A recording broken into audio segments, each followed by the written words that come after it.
Avec les caucus des députés de 4 provinces de la RDC, il était question pour les speakers de la Chambre basse du Parlement de s'imprégner de différents problèmes et défis à relever dans les provinces de Kwilu, Mai-Ndombe, Kwango et Kinshasa, alors que l'Assemblée nationale s'apprête à examiner le projet de loi des finances exercice 2025 déposé récemment par la première ministre Judith Suminwa.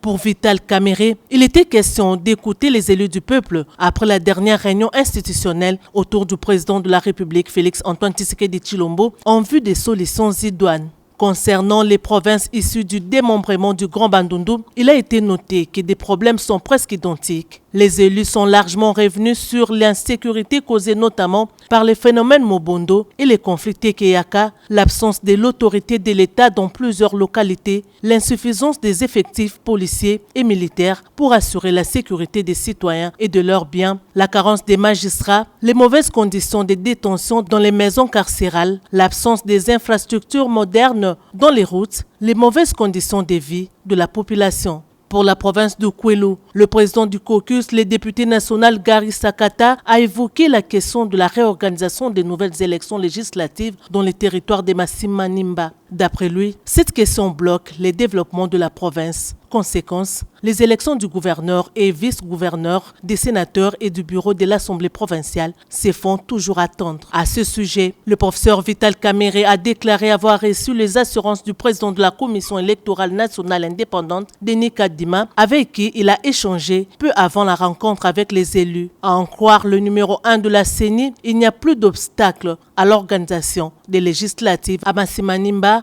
Kwilu, et dont le calendrier sera incessamment publié. Il a rassuré que le problème des fonds nécessaires qui s'est posé est en voie d'être complètement résolu. Concernant la ville-province de Kinshasa, les députés nationaux ont évoqué plusieurs problèmes dont l'insécurité avec la recrudescence du phénomène Kuluna, l'insalubrité, la dégradation de la voirie urbaine, la desserte en électricité et en eau potable qui constitue un véritable casse-tête dans plusieurs quartiers de la capitale, les embouteillages, la mauvaise conduite sur la chaussée des conducteurs des mototaxis et des taxibus communément appelés 207, la dépravation des mœurs pour ne citer que cela. Les élus de Kinshasa sont aussi revenus sur les phénomènes Mobondo qui touchent la partie est de la capitale. Les députés nationaux ont sollicité l'implication du président de l'Assemblée nationale pour des solutions idoines aux problèmes posés. Au cours de cette réunion qui a duré plus de 4 heures, concernant certaines questions, ils ont plaidé pour le déploiement d'une mission parlementaire dans les contrées concernées.